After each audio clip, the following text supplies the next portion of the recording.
15-year-old Reed Taylor had been trapped underwater for as long as 20 minutes, showing no signs of life. Bystanders along the Sacramento River relayed word of his desperate situation to John Scott, the owner of a nearby boat dock.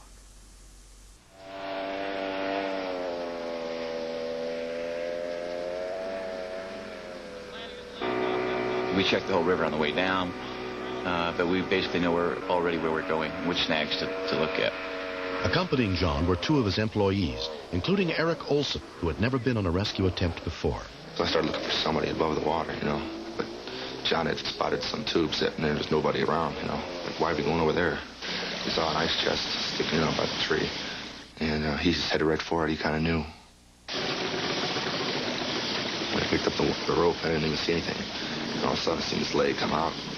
Got his leg! Get the rope! Get the rope! Cody, get a knife! I had to tell him like 3 or 4 times to get the knife. He was really freaking out. He didn't know what to do. Once that rope's cut, there's no second chance. We either, we get him in the boat or we lose him. The current was so strong that I almost fell in the water myself. I almost let go of him. Hold on, Come on, Tom. I can't breathe. Hurry up. Come on, Tony, hurry up. The kid couldn't weigh more than 150 pounds, and it took 3 guys well over 200 pounds to get this kid out. The current was just, it felt like a magnet. After being trapped underwater for as long as 25 minutes, Reed was not breathing and had no pulse. We just started CPR. Once we got started on that procedure, the next thing we thought of was getting back as fast as that boat could get us back.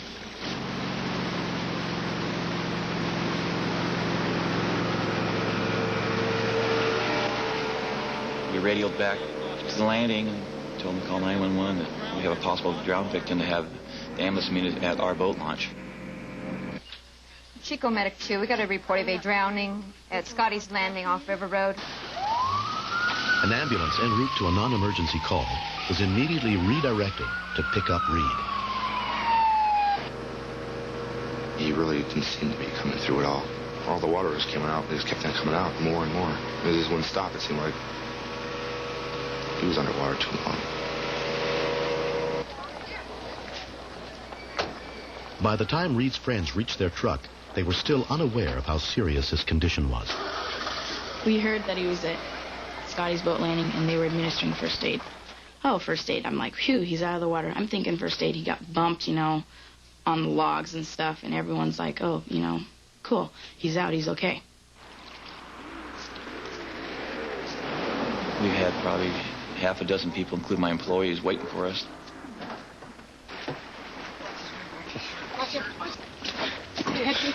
It was warm on it. See, man, I want to get him warm. What's said? Take a step back. So now. Here, John. 1, 2. A lot of people offered to help, and then people were giving mouth-to-mouth, and then there were already people behind them ready to take over, to help these other people out. They were out of breath, were really tired, and a lot of people were willing to help. It was a really good feeling to see. 4, 5, switch.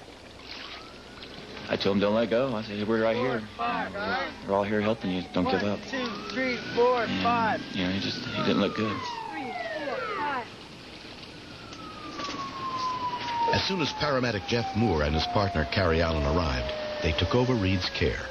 It took us approximately 8 minutes to get to the scene, which for us is at the upper limits of our response time. We were immediately fraught with a sense of helplessness. This individual, it was reported, may have been down as long as 1 hour. 1, 2, 3, 4, 5. The patient wasn't breathing. It didn't have a pulse. In fact, we could call him clinically dead. In the back of my mind, I thought, we don't have any hope.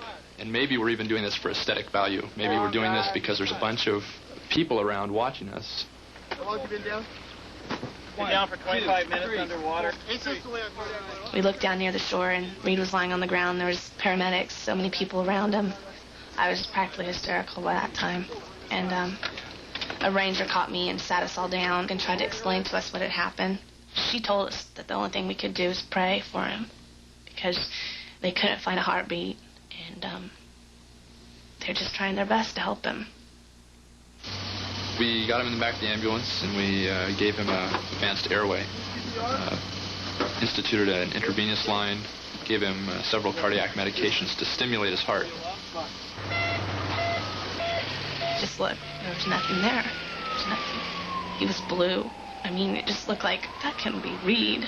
I mean, not the guy that was painting faces on, was, you know. It was hard for me to think that if anything had happened to Reed, he saved my life.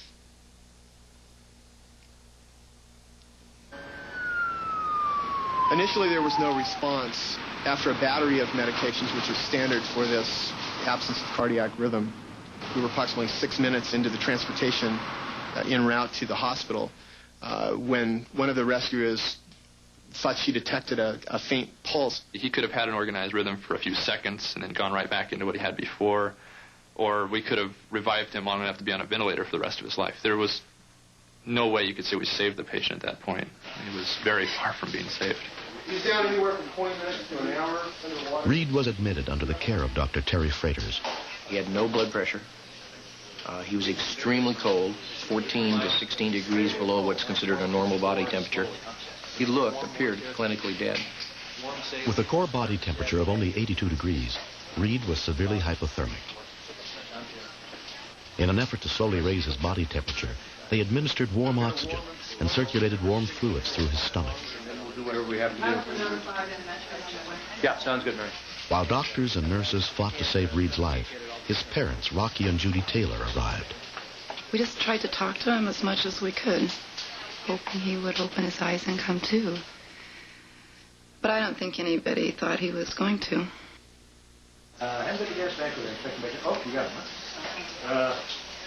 For twin brother Jeremy, the shock was overwhelming.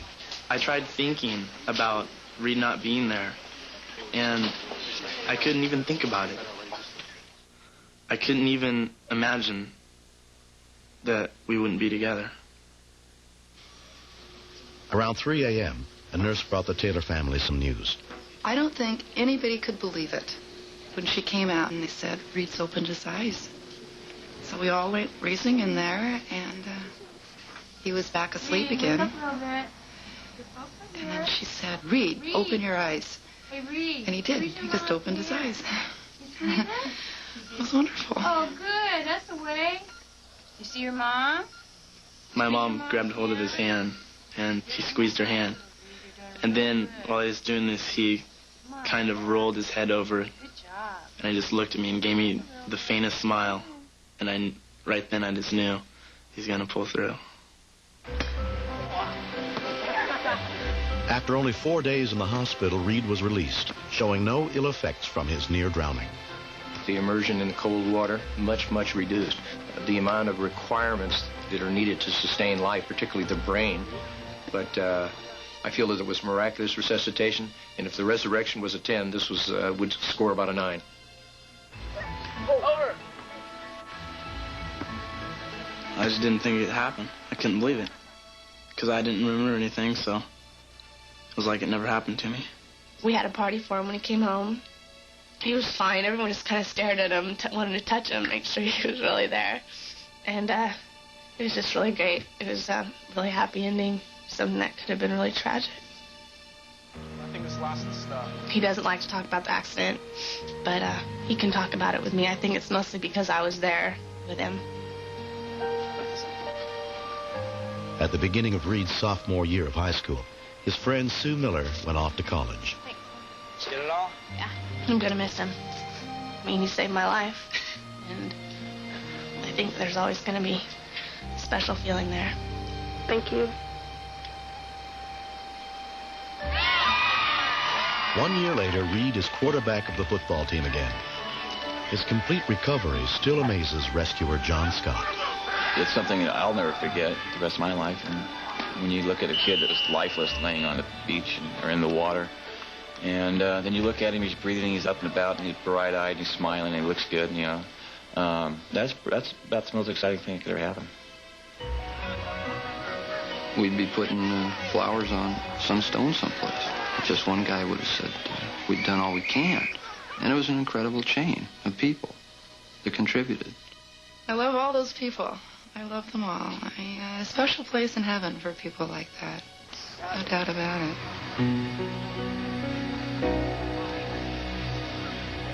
next. 911, do you have an emergency? Down to the dollar. A guy just pulled a gun. Do you know who it is? I don't know. He's pointing it at me now. He's shooting